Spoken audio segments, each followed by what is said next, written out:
स्वामी विवेकानंद का जन्म 12 जनवरी सन 1863 को कलकत्ता में हुआ था।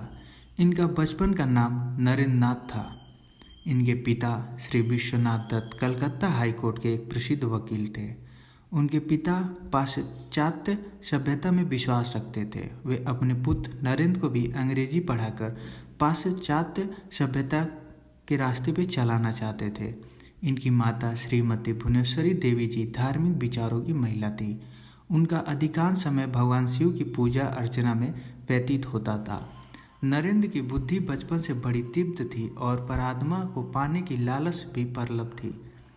इस हेतु वे पहले ब्रह्म समाज में गए, किंतु वहाँ उनके चित्त को संतोष नहीं हुआ। वे वेदांत और योग की पश्चिमी संस्कृति में प्रचलित करने के लिए महत्वपूर्ण योगदान देना चाहते थे। सन 1884 में विश्वनाथ दत्त की मृत्यु हो गई। घर का भार नरेंद्र पर पड़ गया। घर की दशा बहुत खराब थी।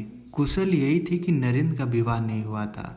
अत्यंत गरीबी में भी नरेंद्र बड़े अतिथियों सेवी थे।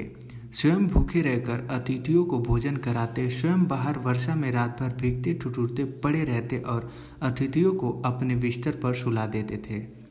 रामकृष्ण परमहंस की प्रशंसा सुनकर नरेंद्र उनके पास पहले तो तर्क के विचार में गए थे, किंतु परमहंस जी ने देखते ही पहचान लिया कि ये तो वही शिष्य है जिसका उन्हें कई दिनों से इंतजार है। परमहंस जी कृपा से उनको आत्म साक्षात्कार हुआ। फलस्वरूप नरेंद्र परमहंस जी के शिष्यों में प्रमुख हो गए। संन्यास लेने के बाद इनका नाम स्वामी विवेकानंद पड़ गया। स्वामी विवेकानंद अपना जीवन अपने गुरुदेव स्वामी रामकृष्ण परमहंस को समर्पित कर चुके थे। गुरुदेव के शरीर त्याग के दिनों में अपने घर और कुटुंब की नाजुक हालात की परवाह किए बिना, स्वयं के भोजन की परवाह किए बिना गुरु सेवा में सत हाजिर रहे। गुरुदेव का शरीर अत्यंत ऋण हो गया था। कैंसर के कारण गले में से थूक, रक्त, कफ आदि निकलता था। इन सब की सफाई वे खूब ध्यान से करते थे। एक बार किसी ने गुरुदेव की सेवा में घृणा और लापरवाही दिखाई तथा सिकुड़े नाक को दिखाया। यह देखकर स्वामी विवेकानंद को गुस्सा आ गया। उस गुरु भाई को पाठ पढ़ाते हुए और गुरुदेव की प्रत्येक वस्तु के प्रति प्रेम दर्शाते हुए उनके बिस्तर के पास रक्त, कफ आदि से भरी थूकदानी उठाकर पूरी पी गए। स्वामी विवेकानंद अपना जीवन अपने गुरुदेव स्वामी रामकृष्ण परमहंस को समर्पित कर चुके थे। गुरुदेव के शरीर त्याग के दिनों में अपने घर और कुटुंब की नाजुक हालात की परवाह किए बिना, स्वयं के भोजन की परवाह किए बिना गुरु सेवा में सत हाजिर रहे। गुरुदेव का शरीर अत्यंत ऋण हो गया था। कैंसर के कारण गले में से थूक, रक्त, कफ आदि निकलता था। इन सब की सफाई वे खूब ध्यान से करते थे। एक बार किसी ने गुरुदेव की सेवा में घृणा और लापरवाही दिखाई तथा सिकुड़े नाक को दिखाया। यह देखकर स्वामी विवेकानंद को गुस्सा आ गया।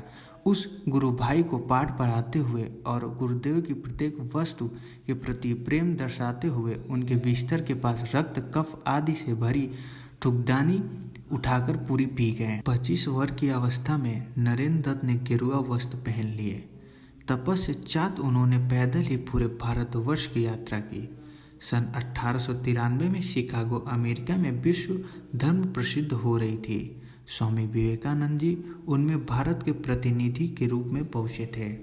यूरोप, अमेरिका के लोग उस समय पराधीन भारतवासियों को बहुत हीन दृष्टि से देखते थे।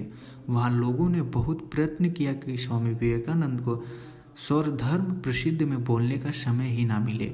एक अमेरिकन प्रोफेसर के प्रयास से उन्हें थोड़ा समय मिला, किंतु उनके विचार सुनकर सभी विद्वान चकित हो गए। फिर तो अमेरिका में उनका बहुत स्वागत हुआ। वहाँ इनके भक्तों का एक बड़ा समुदाय हो गया। 3 वर्ष तक वे अमेरिका रहे और वहाँ के लोगों को भारतीय ज्ञान की ज्योतिषी प्रदान करते रहे। अध्यात्म, विद्या और भारतीय दर्शन के बिना विश्व अनाथ हो जाएगा, यह स्वामी विवेकानंद जी का दृढ़ विश्वास था। अमेरिका में उन्होंने रामकृष्ण मिशन की अनेक शाखाएं स्थापित की। अनेक अमेरिकन विद्वानों ने उनका शिष्यत्व ग्रहण किया। वे सदा अपने को गरीब का सेवा कहते थे। भारत के गौरव को देशांतरों में उज्जवल करने का उन्होंने सदा प्रयत्न किया। और भी रोचक जानकारी के लिए हमारे चैनल को लाइक, शेयर, सब्सक्राइब करें।